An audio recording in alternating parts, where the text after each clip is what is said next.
هنشوف المقادير مع بعض. طريقة سهلة جدا وبسيطة. انا معايا كمية من البطاطس قطعتها قطع بالشكل ده، ومعايا طبعا الفراخ اللي انا هعمل صينية بطاطس بالفراخ. انا طبعا معايا الفراخ دي غسلتها كويس جدا وتبلتها زي ما انتم ما شايفين. معايا طبق من التوابل،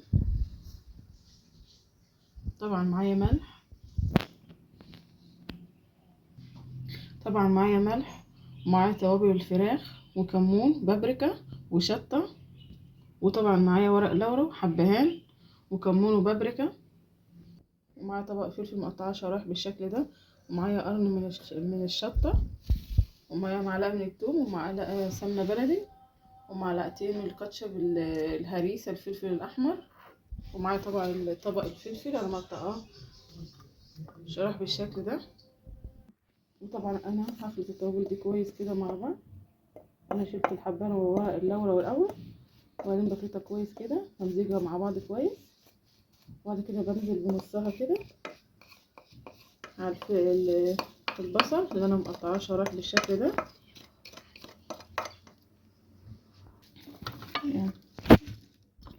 وطبعا انا ضفت التوابل على البصل بالشكل ده، بتبلها كويس جدا زي ما انتم شايفين. طبعا بتبلها على ما انا هحمر الفراخ، طبعا هحمرها في الزيت. انا كده خلاص تبلتها كويس جدا. انا طبعا جبت طاسه ضفت فيها نص كوب من الزيت، وطبعا معايا معلقه الزبده الفلاحي بالشكل ده. ضيف 3 فصوص من الحبهان، طبعا يتحمروا في الزيت كده مع الزبده الفلاحي، دي روحه جميله جدا للفراخ. طبعا بعد ما الزيت سخن كده بالزبده الفلاحي والحبهان، بضيف ورقتين من ورق اللورا بيتحمروا برضو مع زيت الزبده الفلاحي، دي روحه جميله جدا. كده لما الريحه تطلع انا بحمر الفراخ دي كده. انا طبعا بنزلها على ظهرها بالشكل ده، بنزلها كده فاضي على نار عاليه طبعا عشان ما تنزلش الميه اللي جواها بالشكل ده. بتاخد الصدمه كده على نار عاليه، وكده خلاص انا بقلبها على الجنب التاني. احنا كده اتحمرت اهم حاجه الوش اللي فوق، بقلبها كده على الجنب التاني كده بالشكل ده. لازم طبعا تاخد صدمه برضو الجنب اللي تحت بالشكل ده. طبعا انا قلبت الفراخ على الجنب ده، بنزل بنص كميه البصل اللي انا تبلتها بالتوابل. طبعا البصل ده المتبل هيتحمر كويس جدا مع الفراخ، دي ريحه جميله جدا. انا كده بخلي جزء من البصل للاخر خالص. طبعا البصل ده بيتحمر كويس جدا مع الفراخ، دي ريحه جميله. انا طبعا الطاسه كانت صغيره، فلما انا ضفت البصل مع الفراخ لقيت الطاسه كده صغيره عليهم، فانا قلتها في المحشره الكبيره دي. وانا كده بطلع الفراخ بالشكل ده، هي خدت تحميره وكمان اتغلغلت في ريحه البصل جميله جدا، جميله جدا.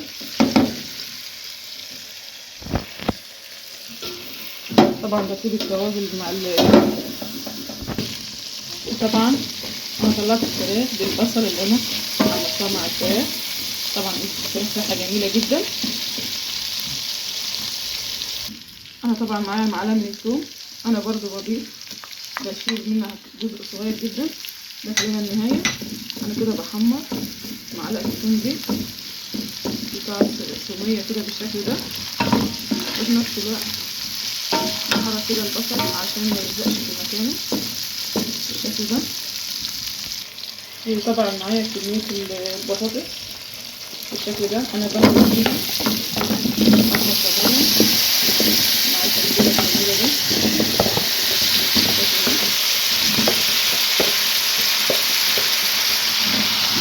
بقلبها كويس جدا مع التتبيله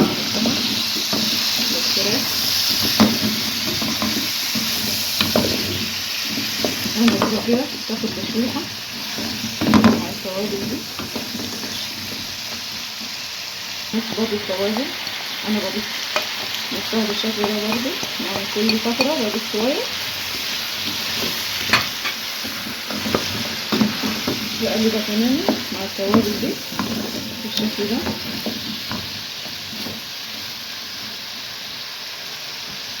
طبعا معايا كميه الفلفل الاخضر انا بنزل برضه بيها، بشيل بس القطعتين دول في النهايه.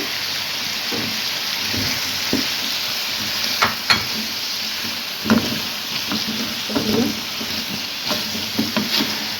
الله تبارك الله، ريحتها جميله جدا.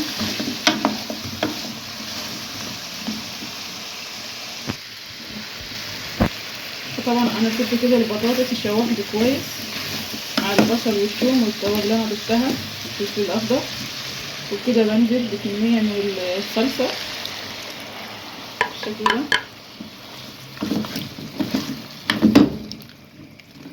بسيبها برضه لمده دقيقه كده من غير ما اضيف عليها ميه او شوربه. انا طبعا جبت حله، انا طبعا هطبخ الرز بالشعريه. جبت كده معلقه من الزبده الفلاحي مع نص كوبايه من الزيت مع ورقتين لورا. كده الزيت اتقدح كويس جدا او سخن، بنزل بكميه شعريه بالشكل ده. طبعا بقلب الشعريه كده مع الورقتين لورا ومع الزبده الفلاحي لعند ما يبقى لون ذهبي. وبكده انا سبت البطاطس هي دوب غليت كده مع الطماطم اللي انا ضفتها. بظبط بقى طبعا معايا معلقتين من صوص الفلفل الاحمر عزيز اللون، عزيز اللون كده عشان كان لونها فاتح قوي، وكده بتديها كمان طعم جامد جدا. وكده جه دور الفراخ، انا بضيف الفراخ بالشكل ده.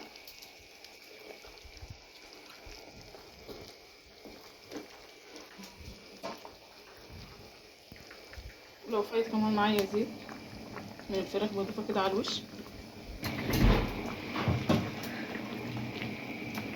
وطبعا بجيب من الصلصة اللي خدت بريحة البصل والثوم مع البطاطس، بضيف كده على وش الفراخ بالظبط كده.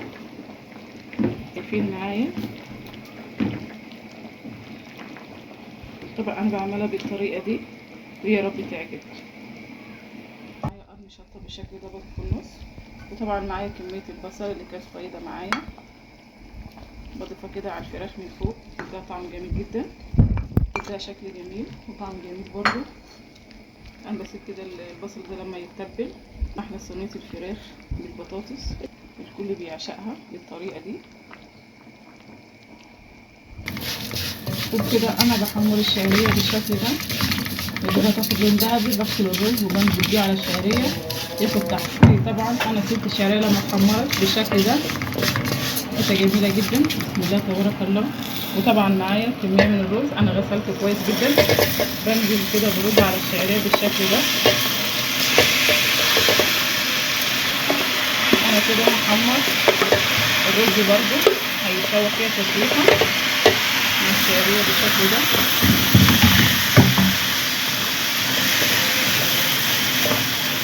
طبعا بعلي النار علشان المية اللي في الرز بتنشف وريحة الشعرية تبدأ تظهر تتحمر مع الرز. وطبعا بضيف معلقة من الملح طبعا باخد بالرز، بقلب كويس جدا لعند ما الشعرية تتغلب في قلب الرز بالشكل ده تتحمر كمان. طبعا الرز بالشعرية ده بريحة الزبدة الفلاحي وصحي وجميل طبعا. وطبعا انا سبت الرز اتحمر كده مع الشعريه. انا طبعا ضفت معلقه الملح وكده انزل من الميه السخنه على الرز بالشعريه. وطبعا الرز بالشعريه بيحتاج ميه زياده عن الرز العادي. بقلب الرز كويس جدا مع الميه عشان الميه توصل لقاع الحله بالشكل ده. انا شايفه ان الميه كده كويسه جدا، بسيب الميه تغلي وارجع لكم تاني. طبعا حله الرز عامه لازم يكون النار في البدايه عاليه عليها جدا، وبكده الميه نشفت شويه ببدا ان انا اهدي النار شويه، نص قلبه كده مثلا. صينيه الفراخ بالبطاطس انا هسيبها كده تستوي على البوتاجاز فوق الاول، وبعد ما خلاص البطاطس تستوي يعني هيبقى فيها ربع بس ني، ببدا ان انا ادخلها الفرن زي ما انتم شايفين شكلها كده. طبعا هنشوف حله الرز بالشعريه زي ما انتم شايفين. انا طبعا هديت على النار عشان تستوي على نار هاديه كويس. طبعا بغطي وكده. صينيه الفراخ بالبطاطس خلاص ما عادش باقي 5 دقايق بس وتدخل في السوا تماما.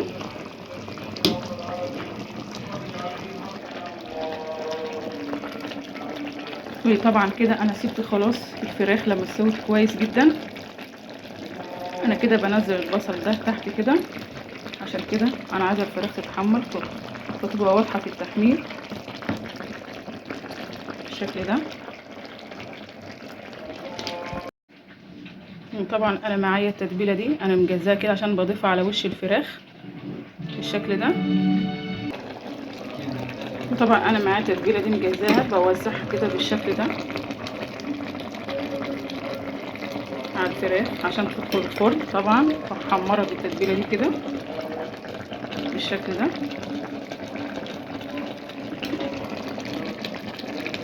بوزعها كده على وش الفراخ كده طعم جميل جدا وشكل جميل بالشكل ده. وبكده خلاص بفصل عن البطاطس والفراخ من البوتاجاز من فوق، وبعد كده بدخلها الفرن تاخد التحميره النهائيه.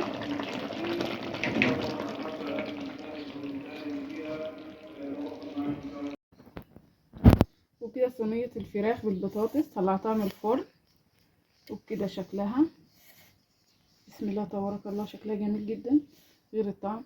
بسم الله ما شاء الله روعه حاجه جميله. يا رب تعجبكم وصلوا على النبي في الكومنتات. وطبعا حله الرز اللي انا سويتها انا طبعا بشيل ورق اللورا بالشكل ده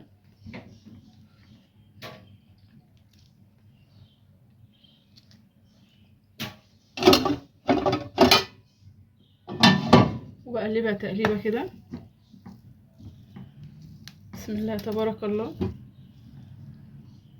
شكله جميل جدا وريحتها جميله.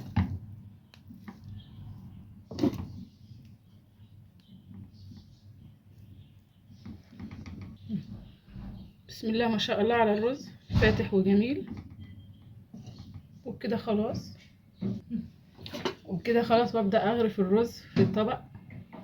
اغرف كده الرز ده في طبق جنب صينيه الفراخ بالبطاطس بالشكل ده. زي ما انتم شايفين طريقه تسويه الرز بالشعريه طريقه سهله جدا غير التركيه اللي انا ضفتها اللي هو ورق اللورا لما حمرته كده في الزيت والزبده الفلاحي بيديله نكهه جميله جدا. ممكن تضيفوا اي حاجه تانية حبهان او ممكن تبشروا بصليه صغيره كده وتحمروها مع الزيت والزبده الفلاحي تدي نكهه جميله جدا. وطبعا زي ما انتم شايفين الفراخ استوت كويس جدا. وطبعا معايا شرايح البطاطس اللي انا سويتها في صينيه البطاطس بالفراخ وبسيطه وسهله واسرع ما يكون. غير كده الطعم جميل جدا.